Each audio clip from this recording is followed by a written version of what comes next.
እንግዲህ ቤተሰብ አበጋዝ ትላንትና ፊንት በልቶ ነበረ ከሆስፒታል ያው በጣም ከፍተኛ ክትትል ውስጥ እንዳለ ሰምተናል ማለት ነው። አሰላሙ አለይኩም ወራህመቱላሂ ወበረካቱ። እንዲሁም ክርስቲያኖች እንዴት ናችሁ? እና ማለት ነው የበፊት ልጆች በውስጥ እየመጣችሁ የምትሳደቡ ማለት ነው። እኔ እሱ ምን ስለሆነ ነው ጀግና ብለው ምን ሰርቶ ነው ጀግና ብለው ሚስቱን ስለበደለ ሚስቱን በሚዲያ አውጥቶ ስላንቋሸሸ ለዛ ነው እኔ ጀግና ብለው። እኔም እኮ ሴት ልጅ ነኝ፣ ነገ የሚመጣብኝን ነገር አላቅም ማለት ነው። ስለዚህ እኔ ከሴት ጎን እንጂ ከወንድ ጎን አልቆምም ማለት ነው። ከዝሙተኛ ጎን አልቆምም። የምትሳደቡ ልጆች በውስጥ እየመጣችሁ ብዙ ነገር የምትናገሩ ልጆች እኔ አልሰማችሁም፣ ልንገራችሁ እሺ። እኔ አልሰማችሁም። ከፈለጋችሁ የተሳደባችሁበትን ድረስ ነው ማወጣላችሁ ማለት ነው። ባለጌውላ እና ማለት ነው ቤተሰብ ሩታዬ የኔ ጀግና ማለት ነው። ሩታ እኮ ጀግና ሴት ናት። ትንሽ ነገር ስለሚገንባት ትንሽ ነገር አውርታ ትልቅ ነገር ስለሚሆንባት እንጂ እስኪ አሁን ለምሳሌ የማን ነው ጥፋት? ከዚህ በፊት ሩታ አብርሽን የፍቅር ጥያቄ ጠየቀችው ተባለ ማለት ነው። ከፍቅር እያለ ራሱ ሩታዬ ፍቅረኛው ናት የ6 ወር ማለት ነው።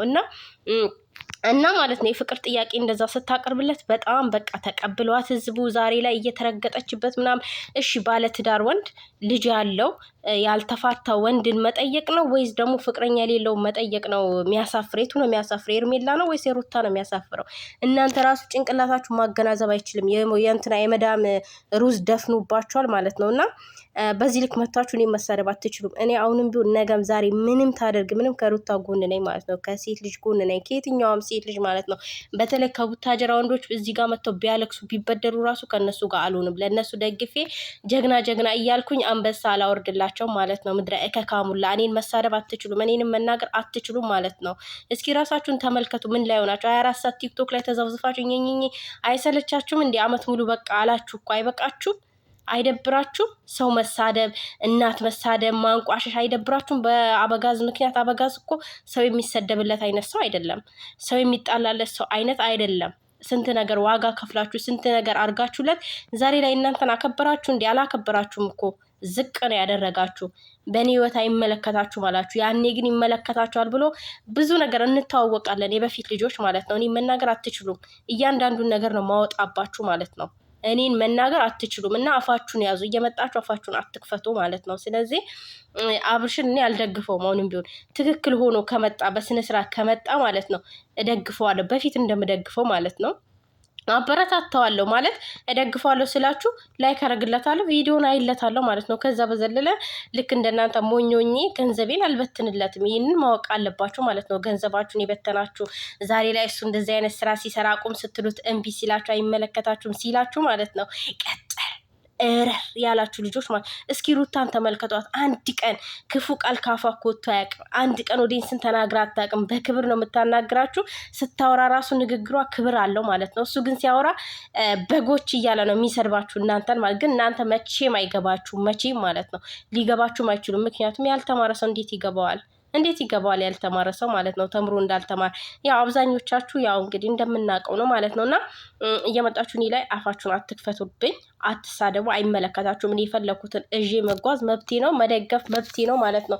እናንተ ይህን ደግፊ ያን ደግፊ ስላላችሁኝ አይደለም እኔ የምደግፈው ማለት ነው። እኔ ራሴ ጭንቅላት አለኝ፣ ራሴን የሚመራኝ ጭንቅላት በጭንቅላቴ እንጂ በአንቺ ንግግር ወይም በአንቺ የምመራ ሴት አይደለሁም።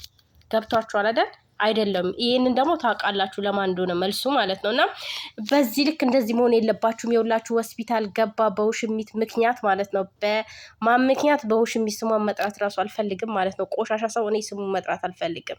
እና በዚህ ልክ እሷ ይሄን ሁሉ ስታደርገው እናንተ ሩታን ነው ዛሬ የምትናገሩት፣ ሩታን ነው ዛሬ የምትጠሉት፣ ስለ ሩታ ነው በቃ ያራሳት ስለ ሩታ። ምክንያቱም እሷን መሆን ስለማትችሉ ጀግና በልጣችሁ ስለተገኘች ገባችሁ። ሩታን መሆን አትችሉም። እንኳን እናንተ ኤርሜላ ራሱ ሩታን መሆን አትችልም። ምክንያቱም ሩታ ማለት ለየት ያለች ሴት ናት። ገባችሁ? ለየት ያለች። እኔ ሩታን የምወድበት ምክንያት የራሴ ምክንያት አለኝ። በቃ ሴት ስለሆነች፣ ሴትነቷን ስለምታከብረው፣ ሴትነቷ ደስ ስለሚለኝ፣ ሚስትነቷ ደስ ስለሚለኝ ገባችሁ? ለዛ ነው ማደንቃት። ዝም ብዬ አይደለም። ያ ሰው ዝሙትን ስላስተማረ የሆነ ነገር ብልግና ነገር ስለሰራ እኔ እሱ ላደንቀው አልችልም። እሱን ላሞግሰው አልችልም። ምክንያቱም እኔ የማፍርበትን ስራ የሚያሳፍር ስራ እንኳን እሱ እኔ ራሴ የማፍርበት የምሸማቀቅበትን ስራ እኮ ነው እየሰራ ያለው። ለሱ ምን ብዬ ነው እኔ ከሰው መውጣለት ከሰው ምጣላለት? ብዙ ነገር እያላችሁ ነው ብቻ አብርሽን እኔ ማደንቅበት ምንም ምክንያት የለም። እዘቀዝቀዋለሁ። ለምትዘቀዝቋሽ ለምትሰድቢዋሽ የምትሉኝ ማለት ነው። እረግጠዋለሁ፣ እዘቀዝቀዋለሁ፣ እሰድበዋለሁ። ምክንያቱም ማለት ነው የሚሰራው ነገር ትክክል አይደለም። ተዘግዝቆ ራሱ ያልገባው ጀላንፎ ቢኖር አብርሽ ነው። ገባችሁ? የሰው ልጅ አንድ ነገር ስትናገሩት ይገባዋል። አበጋዝ ግን አይገባውም። ምንም ሊገባው አይችልም። ምክንያቱም እሱ የሚያስበው የደፈነው ዶላር ነው። ገባችሁ? የሚያገኘውን ብር ነው። እንደዚህ አይነት ቪዲዮ ሰርቶ የሚያገኘውን ብር ነው። ሚስቱን እምቢ ብትለው ራሱ ሚስቱን እኮ ሊሰማት አልቻለም። ምክንያቱም አይሰማትም። በቃ ዶላር ነው የሚወደው፣ ብር ነው የሚወደው። ግን ለዚህ ያበቃችሁ ማናት? እናውቃለን። ሩታ ከመጣች በኋላ ነው ሰው ሆኖ ማለት ነው። አብርሽ ማን እንደሆነ እኮ እናውቃለን። ሁላችን ምን አይነት ሰው እንደነበረ እናውቃለን። እኔ በሩታ ምክንያት ነው አሁንም ቢሆን በሩታ ምክንያት ነው ቪዲዮን ራሱ የማየት የጀመርኩት ማለት ነው። ከዚህ በፊት አላውቀውም። እኔ ማውቀው ሩታን ነው፣ አበጋዝን አይደለም። አበጋ እሱን ያመጣት ሚዲያ ምናምን ለምትሉ ማለት ነው። እኔ ሩታን ነው ማውቀው፣ አላውቀውም። እሱ ከሩታ በፊት ማውቀው ሩታን ነው። መጀመሪያ ማውቀው ሩታን ነው። ቪዲዮ ማየት የጀመርኩት በሩታ ነው። በሩታ ጊዜ ሩታ በመጣችበት ሰዓት እንጂ አላውቀውም አብርሽን። መብቴ ነው። አትከለክሉኝም፣ አታግዱኝም። እስኪ ትፈነዱ እንደሆነ አያለው፣ ትፈነዱ እንደሆነ አያለው። አሁንም ልንገራችሁ አይደል፣ አብረው ራሱ ታርቀው ቢመጡ እኔ የሩታ ነኝ እንጂ የሩታ ደጋፊ ነኝ እንጂ የእሱ ደጋፊ አይደለሁም። ሩታን እንጂ መወደው እሱን አይደለም። ሩታን እንጂ ማሞግሰው እሱን አላሞግስም። ገባችሁ?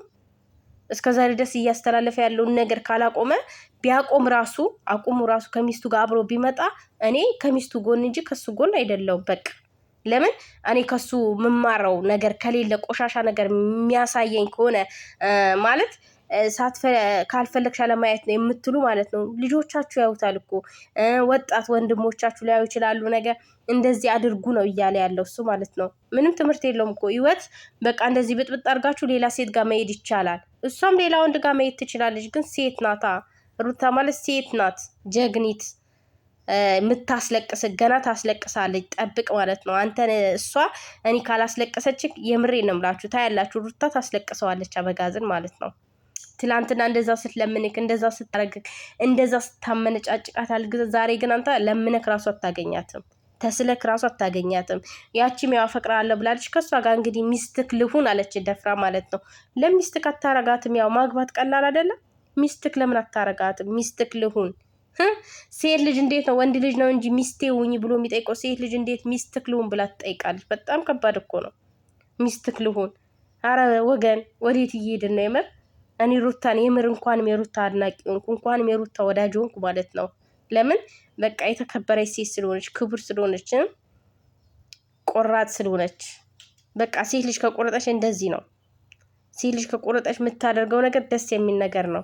ትናንትና ከሴቶች ጋር ስታይክ ምናምን የለም ብዙ ነገር አድርጋለች፣ አልቅሳለች፣ ብዙ ነገር ተናግራለች፣ ከሰው ተጣልታለች ምናምን። አሁን ግን በቃ ትተዋለች ሁሉንም ማለት ነው።